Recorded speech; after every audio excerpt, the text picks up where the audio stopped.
माता लक्ष्मी और भगवान विष्णु वैकुंठ लोक में जय और विजय के बारे में बातें कर रहे हैं। जय और विजय को मिले श्राप से माता लक्ष्मी काफी चिंतित हैं।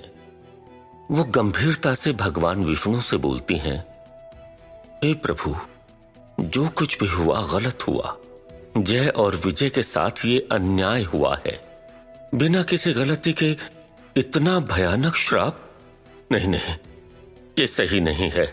जय और विजय तो अपने कर्तव्यों का पालन कर रहे थे, फिर उन्हें इतना भयानक श्राप क्यों मिला स्वामी? ये मेरी समझ से परे है। माता लक्ष्मी को जय और विजय के लिए चिंतित देखकर भगवान विष्णु माता लक्ष्मी से कहते हैं, हे देवी, इस संसार में जो भी घटित होता है या जो भी घटित होगा वो सब विधि का विधान है और हर घटना के होने के पीछे कुछ ना कुछ कारण अवश्य होता है और घटना के होने का एक निश्चित समय भी होता है। जय और विजय के साथ जो भी हुआ उसके पीछे भी कारण है। वो कारण समय के साथ ज्ञात होता है, ना उससे पहले और ना उसके बाद। माता लक्ष्मी मुस्कुराते हुए भगवान विष्णु से कहती हैं, हे प्रभु, आपको सब ज्ञात है कि क्या होगा, कौन सी घटना कब घटेगी और क्यों घटेगी, ये सब आपको ज्ञात है। आपके सिवा दूसरा कौन है जो ये जान सकता है? और मुझे ये भी ज्ञात है कि आपकी हर लीला सिर्फ और सिर्फ तीनों लोकों के कल्याण के लिए होती है। किंतु प्रभु, मुझे जय और विजय के लिए दुख हो रहा है। विधि का विधान इतना कठोर कैसे हो सकता है? भगवान विष्णु माता लक्ष्मी की परेशानी को समझते हुए बोलते हैं, हे देवी, आपका जय और विजय के लिए परेशान होना उचित है, किंतु ये जो भी घटित हो रहा है उसमें जय विजय की ही भलाई है।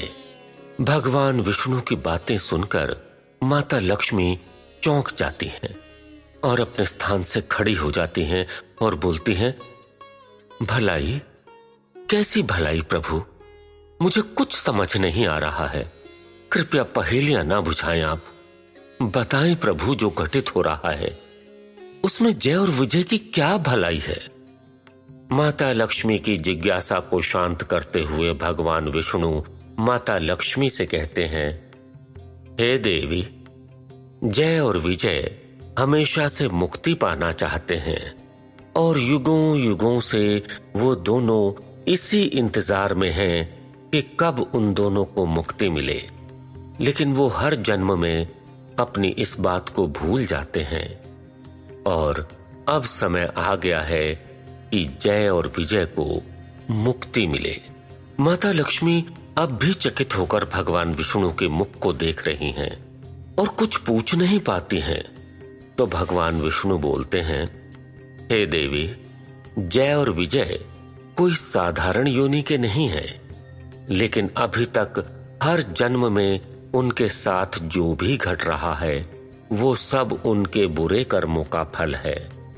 इंसान के कर्म ही ये निर्धारित करते हैं कि आगे चलकर उस इंसान को क्या फल मिलेगा, अच्छा या बुरा। और जब तक वो अपने सारे कर्मों का हिसाब नहीं देता, उस इंसान को मोक्ष नहीं मिलता। माता लक्ष्मी और जिज्ञासु होकर भगवान विष्णु से बोलती हैं, हे स्वामी, जय और विजय को कैसे मुक्ति मिलेगी? क्या उन्होंने अपने कर्मों का भुगतान कर लिया?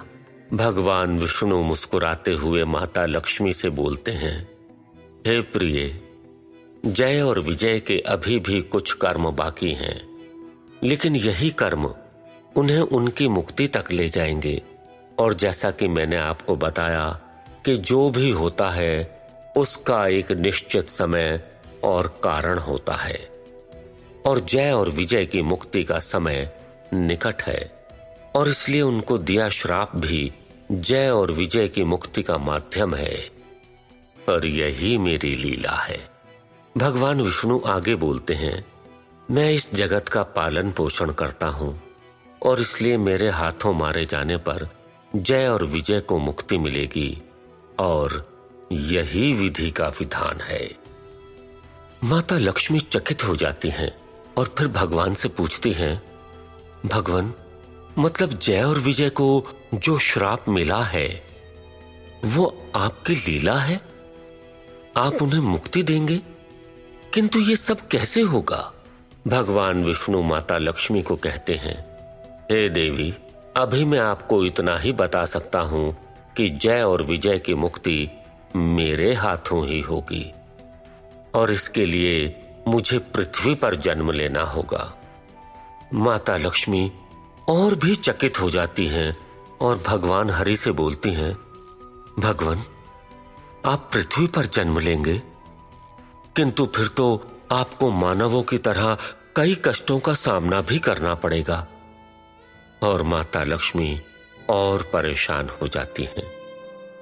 भगवान विष्णु माता लक्ष्मी को समझाते हुए बोलते हैं, देवी, अपने प्रिय भक्तों के लिए अगर मुझे थोड़ा कष्ट भोगना पड़े तो मुझे कोई आपत्ति नहीं है, और जब जय और विजय जैसे असाधारण भक्त हों तो बिल्कुल भी नहीं। माता लक्ष्मी भगवान जगदीश की बात काटते हुए बोलती हैं, प्रभु, क्या खास है जय और विजय में? भगवान विष्णु जवाब में सिर्फ मुस्कुराते हैं और वैकुंठ लोक के द्वार की ओर देखते हैं। तभी जय और विजय भगवान विष्णु के पास व्याकुल होकर आते हैं और वो 4 राजकुमार भी वैकुंठ लोक में प्रकट होते हैं और सब मिलकर भगवान विष्णु और माता लक्ष्मी को प्रणाम करते हैं। और भगवान हरि और माता लक्ष्मी सभी को आशीर्वाद देते हैं। जय और विजय बहुत व्याकुल होकर भगवान विष्णु से गुहार लगाते हैं, हे प्रभु, हे स्वामी, हम पर कृपा करें, हमें इस भयंकर श्राप से मुक्ति दिलाएं। प्रभु, दया करें भगवान, दया करें। भगवान विष्णु जय और विजय से कहते हैं, जय और विजय, इंसान को कर्म बहुत सोच समझ कर करने चाहिए, क्योंकि हम जो भी कर्म करते हैं इंसान को वैसा ही फल मिलता है, और इसलिए तुम दोनों को अपने कर्मों को भोगना होगा। और यही एक रास्ता है पश्चाताप करने का, दूसरा और कोई नहीं। अपने कर्तव्यों का निर्वाह करना जरूरी होता है, किंतु इस बात पर भी ध्यान देना जरूरी है कि कर्तव्यों के निर्वाह में कहीं तुम किसी को दुख तो नहीं पहुंचा रहे, किसी का गलत तो नहीं कर रहे, दंभी तो नहीं बन रहे। ये वैकुंठ लोक का द्वार सभी के लिए हमेशा खुला है, यहां कोई भी कभी भी आ सकता है। अतः किसी का अपमान करना सही नहीं था। इसलिए जय और विजय, तुम्हें अपनी गलती का फल तो भुगतना ही होगा। जय और विजय भगवान विष्णु के वचन सुनकर दुखी हो जाते हैं और क्षमा याचना करते हैं। हे स्वामी, हे जगत के पालनहार, हमें क्षमा करें, हमसे बहुत बड़ा अपराध हो गया है। हमें ये ज्ञात ही नहीं हुआ था कि हम गलत कर रहे हैं। हमें लगा कि हम सिर्फ अपने कर्तव्यों का निर्वाह कर रहे हैं। हमसे बहुत बड़ी गलती हो गई है प्रभु, हमें क्षमा करें प्रभु, हमें क्षमा करें। जय और विजय फिर चारों राजकुमारों के पास जाते हैं और हाथ जोड़कर उन सब से भी क्षमा याचना करते हैं और कहते हैं, हे कुमारों, हमें क्षमा कर दीजिए, हमसे बहुत बड़ी गलती हो गई। हम दोनों ने अनजाने में आप सबका अपमान किया, हम दोनों को क्षमा कर दो। हम भटक गए थे और सिर्फ अपने स्वामी भगवान विष्णु को प्रसन्न करना चाहते थे और ये साबित करना चाहते थे कि हम भगवान विष्णु के परम भक्त हैं, और हम दंभी हो गए और आप सब राजकुमारों का अपमान कर बैठे। हम दोनों को क्षमा कर दीजिए, हम 3 जन्म दैत्य योनि में नहीं लेना चाहते, कृपया अपना श्राप वापस ले लीजिए। वो चारों कुमार जय और विजय से कहते हैं, जय और विजय, हम चारों ने तो तुम्हें तभी क्षमा कर दिया था जब तुम दोनों को अपने कर्म के लिए पछतावा हुआ था, किंतु एक बार दिया हुआ श्राप वापस लेना असंभव है। ये हो नहीं सकता। हम विवश हैं। जय और विजय बहुत परेशान हो जाते हैं और विलाप करने लगते हैं, और भगवान विष्णु उन्हें सांत्वना देते हुए बोलते हैं, जय और विजय, तुम दोनों को अपने किए पर पछतावा है और तुम्हें इस कर्म का फल भी भोगना पड़ेगा, किंतु ये श्राप तुम्हारे लिए फलदायक होगा। जैसे जड़ी बूटी स्वाद में कड़वी होती है किंतु शरीर को बीमारी से मुक्त करती है, उसी तरह ये श्राप तुम दोनों को पाप और पीड़ा से मुक्त करेगा। इसलिए तुम दोनों को 3 जन्मों में राक्षस योनि में जन्म लेना होगा।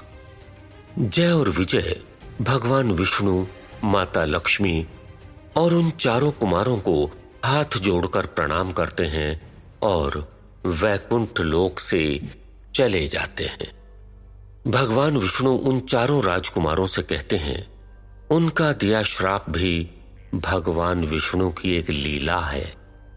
ये लीला आगे चलकर जय और विजय के मोक्ष का मार्ग बनाएगी। भगवान विष्णु और माता लक्ष्मी को प्रणाम कर वो चारों राजकुमार भी वैकुंठ लोक से चले जाते हैं। जय और विजय के श्राप की घटना से स्वर्गलोक में देवराज इंद्र और सारे देवतागण परेशान हैं। वो सब आपस में विचार कर रहे हैं और जय और विजय राक्षस योनि में जन्म लेंगे तो इससे तीनों लोकों पर बुरा असर पड़ेगा। ये दोनों पृथ्वी लोक के साथ स्वर्गलोक में भी भारी उत्पात करेंगे और देवताओं के जीवन और स्वर्गलोक को जय और विजय से खतरा हो जाएगा। ये सब सोचकर सारे देवतागण व्याकुल हो जाते हैं। देवराज इंद्र देवगुरु बृहस्पति से जय विजय का श्राप और स्वर्गलोक पर आने वाली विपत्ति के बारे में चर्चा करते हैं। देवराज इंद्र देवगुरु बृहस्पति गंभीरता से कहते हैं, हे गुरुदेव, जय और विजय को दिए गए श्राप से स्वर्गलोक पर मुसीबतों के बादल मंडराने लगे हैं। राक्षस योनि में जन्म लेने के बाद ये दोनों तीनों लोकों में उपद्रव करेंगे और हो सकता है इस स्वर्ग पर भी आक्रमण करें। गुरुदेव, इन सबसे देवताओं का जीवन और उनके अधिकार संकट में हैं। देवगुरु बृहस्पति देवराज इंद्र को समझाते हुए बोलते हैं, हे देवराज इंद्र, जब भगवान विष्णु हैं तो भय की क्या बात है।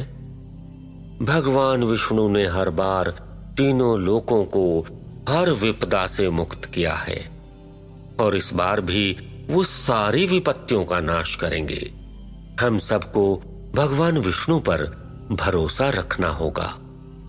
देवगुरु बृहस्पति के दिए आश्वासन से देवराज इंद्र संतुष्ट नहीं होते हैं और यही सोचते हैं कि अब आगे क्या होने वाला है जो तीनों लोकों के लिए भय का कारण बनेगा और खास तौर पर स्वर्गलोक और सारे देवताओं के लिए और भविष्य में जय और विजय को स्वर्गलोक पर आक्रमण करने से रोकना होगा।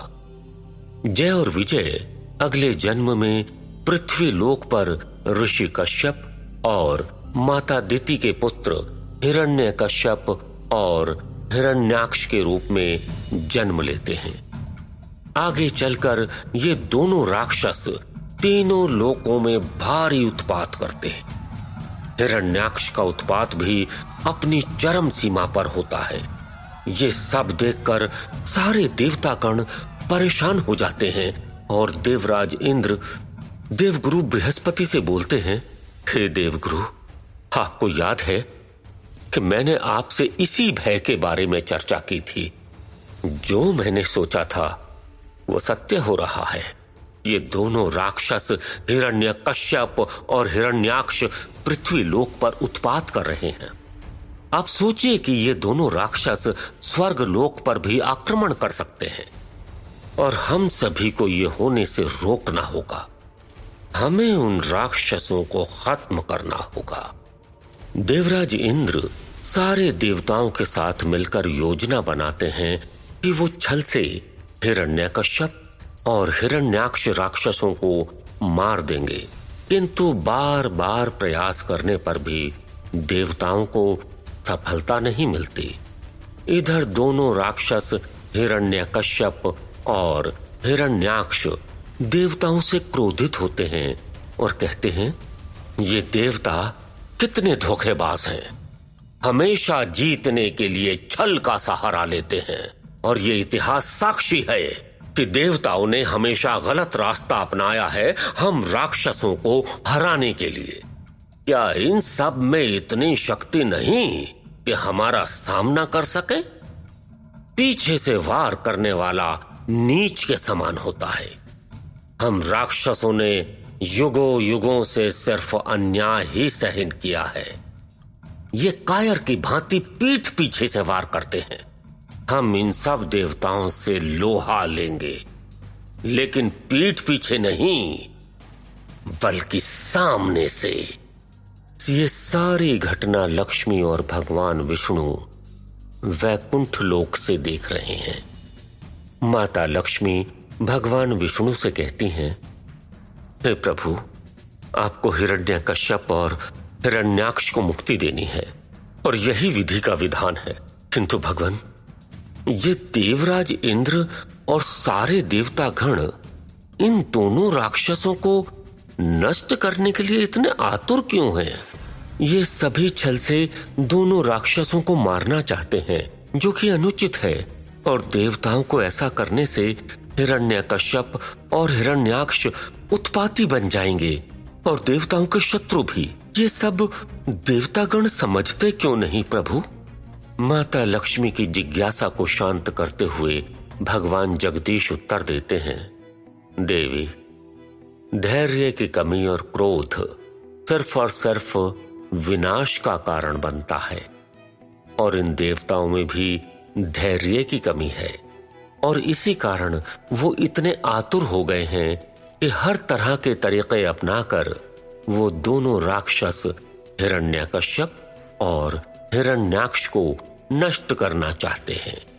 किंतु ये नहीं हो सकता।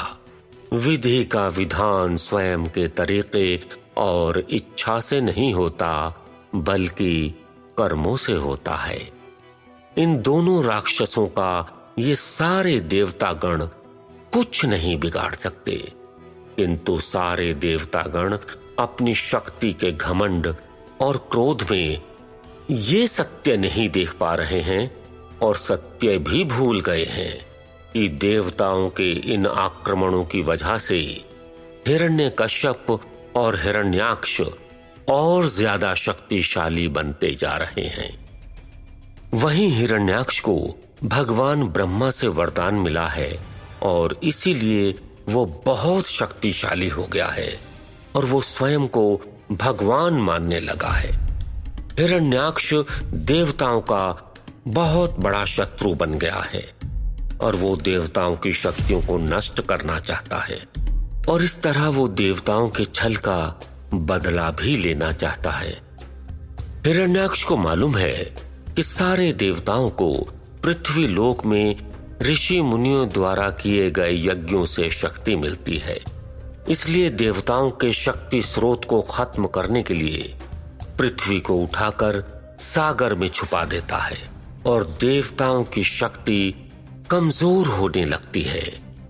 मां पृथ्वी अपनी ये दशा देखकर बहुत व्याकुल हो जाती है और सहायता के लिए वैकुंठ लोक जाती है, और हिरण्याक्ष जो पृथ्वी के साथ अनहोनी कर रहा है उसकी शिकायत करती हैं। माता पृथ्वी की दशा देखकर माता लक्ष्मी भगवान विष्णु से कहती हैं, हे प्रभु, पृथ्वी की दशा मुझसे देखी नहीं जा रही है, कृपया कुछ उपाय कीजिए। हे भगवान, अब समय आ गया है कि आप एक नया अवतार लें और हमेशा की तरह पाप का अंत कर मानव जाति का कल्याण करें। हे स्वामी, वो अवतार कौन सा होगा और कब आप अवतार लेंगे? भगवान विष्णु मुस्कुराते हुए माता लक्ष्मी से कहते हैं, देवी, मेरा वराह अवतार लेने का समय आ गया है। भगवान विष्णु के वचन सुनकर माता लक्ष्मी चकित रह जाती हैं और भगवान से कहती हैं, प्रभु, वराह अवतार? किंतु क्यों प्रभु? भगवान विष्णु माता लक्ष्मी की तरफ देखते हैं और मुस्कुराते हैं। आखिर क्या है भगवान विष्णु के चेहरे पर मुस्कुराहट का राज? आखिर क्यों भगवान विष्णु वराह अवतार लेने वाले हैं? क्या इसके पीछे भगवान विष्णु की कोई और लीला छिपी हुई है? जानने के लिए सुनिए कहानी का अगला भाग।